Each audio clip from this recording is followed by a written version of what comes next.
Okay, time for another mailbag. Let's do it.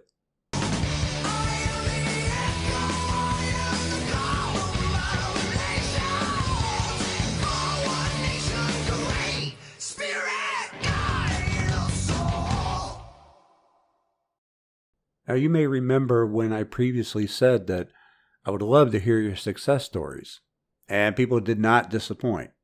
I had quite a few sent in. So we'll start with this one here.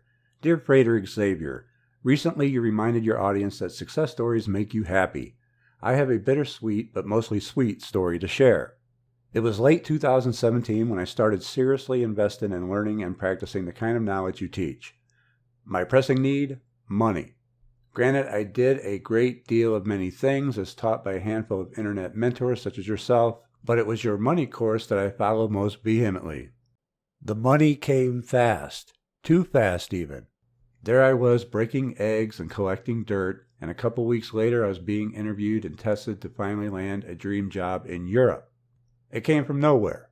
The money I was going to be able to save for the amount of contract was pretty much the exact $100,000 I had asked for in my penny on the river ritual.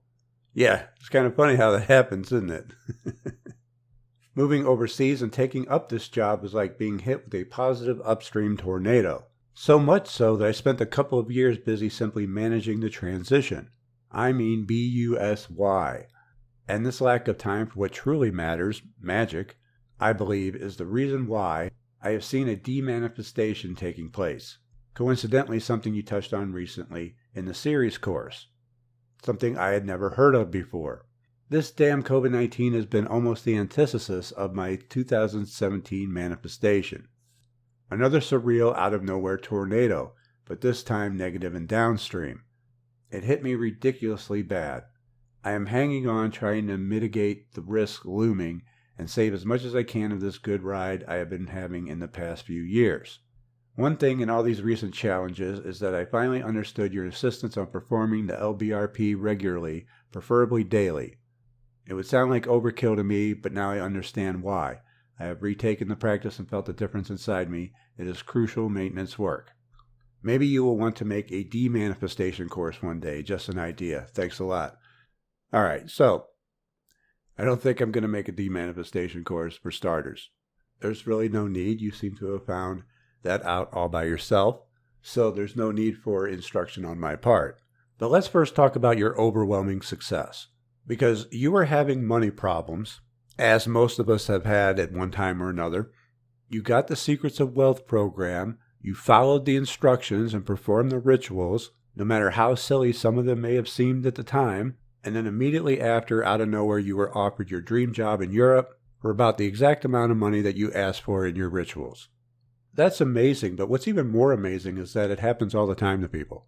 I get more testimonials for the Secrets of Wealth program than any other. And I believe it's because money is a tangible thing. It either comes or it doesn't. And I would love to add this one to the page as well, but there's already so many testimonials on it that people would be reading for a long time. People have had a lot of experiences. And for you, this success lasted several years, but now it's starting to wane with the COVID-19 outbreak, which has affected the global economy. It has affected many people. So my question to you would be, if you did it once, can you not do it again?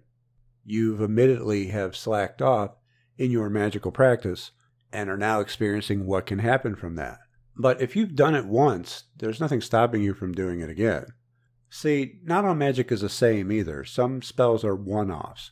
Like you would do the ritual for a certain amount of money, and then you get that money and it's done.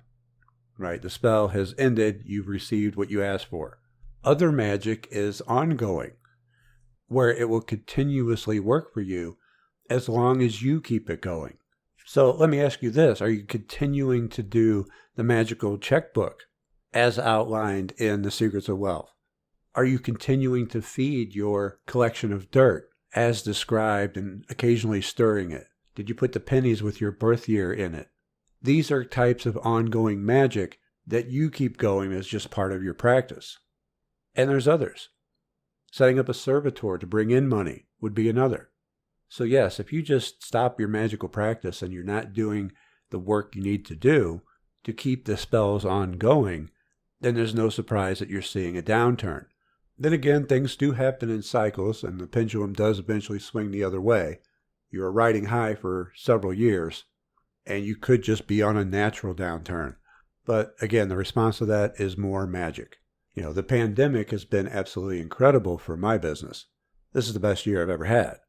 And I attribute that to doing my maintenance work on my ongoing magic. Okay? And I appreciate the success story that you shared. And I hope you turn it around and find the success again. I was watching your video on death, which of course was fascinating, and you said you were interested in success stories. I apologize in advance because I tend to be long-winded, but I do have a success story. So a series of your free videos answered a question that I needed answered. I was so obsessed I literally dedicated my entire life to figuring out the answer to this question, degree in psychology. And then lo and behold, a strong chain of synchronicity led me to you, and you answered it on YouTube for free. I had to watch for about a year, but I got there. Anyway, to show my gratitude, I encouraged everyone I know to subscribe to your channel. Thank you very much. I bought every single one of your programs, except Laws of Magic 2, because I need to finish the first one. I also subscribed on Patreon, really just to thank you for the free videos because they changed my life forever. I figure money speaks louder than words.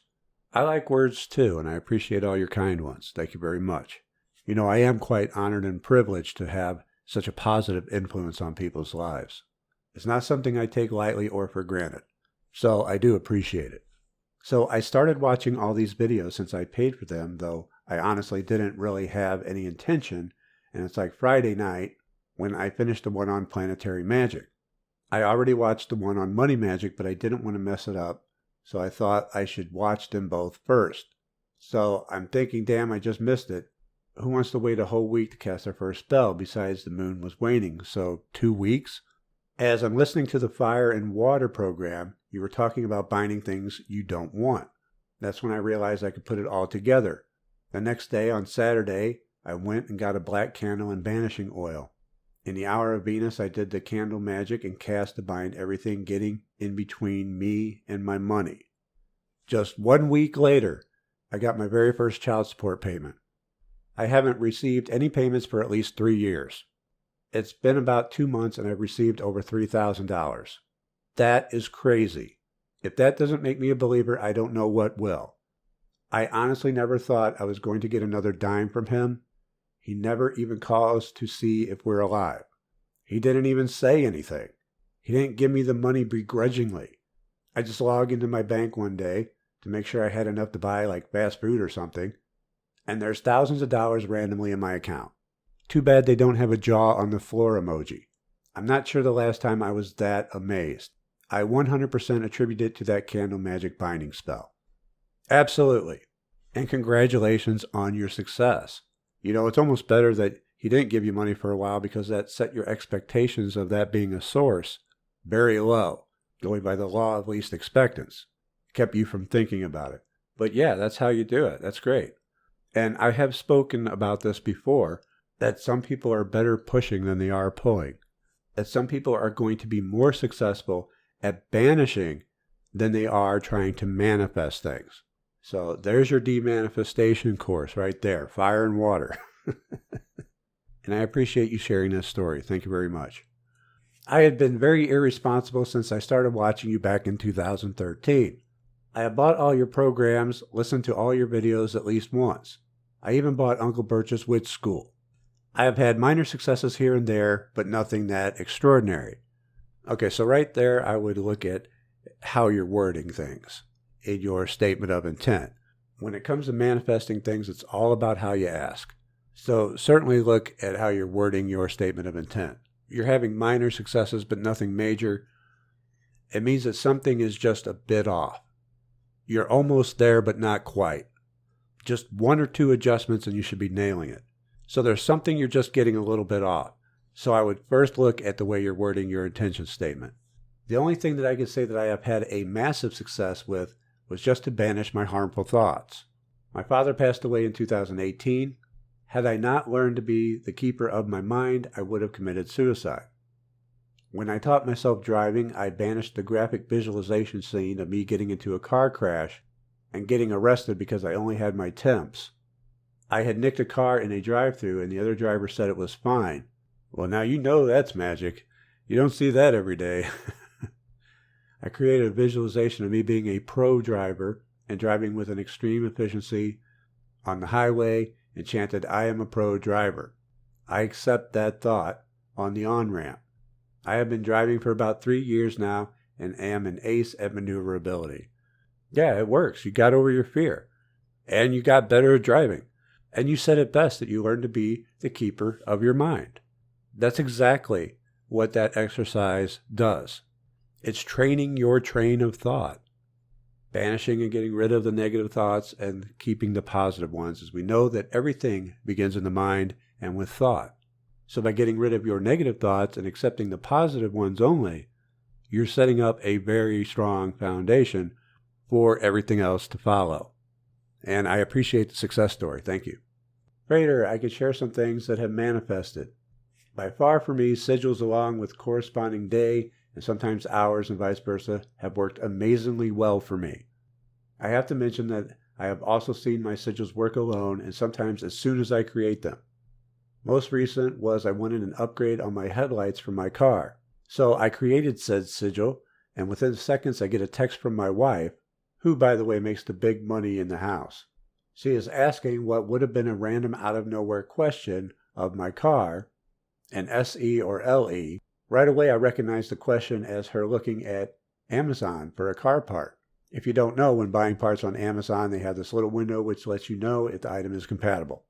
So I told her, and a couple days later, she says, "I have a surprise for you." And there it was, 2 new light lenses and new LED lamps. She was a little disappointed because she could tell I was happy, but not surprised. I know how that goes. But for me, it's not magic that spoils it typically. The subconscious will have an image pop in my head. I remember this one time years back when we still had the Rams here in St. Louis. My girlfriend calls me up. She goes, "I have a surprise for you." And the image pops into my head and I go, "Rams tickets." She's like, "Oh, you suck." So yes, I know how that is. They're glad you're happy, but they really want you to be surprised. And that's not always easy to do when you're a magician.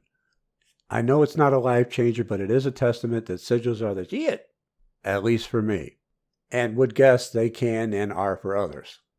I have other success stories that I would like to share whenever I get the chance again. Absolutely. Send them in. I'd love to read them. Thanks, Frater, and I created a sigil this morning, and you will remember my name when it comes about again. All right, John, pile them on. You keep sharing successes, I'll keep reading them. Okay? That's the deal. And I appreciate you doing so. Good work, my friend. Keep it up. And that will about do it for today. I want to thank everyone for listening and all those who wrote in. Like and share this video if you enjoyed it. You know someone else may benefit from it. Follow me on Twitter, Facebook, Patreon, Subscribestar. This is Frater Xavier wishing you all the best, and I'll see you next time. Take care.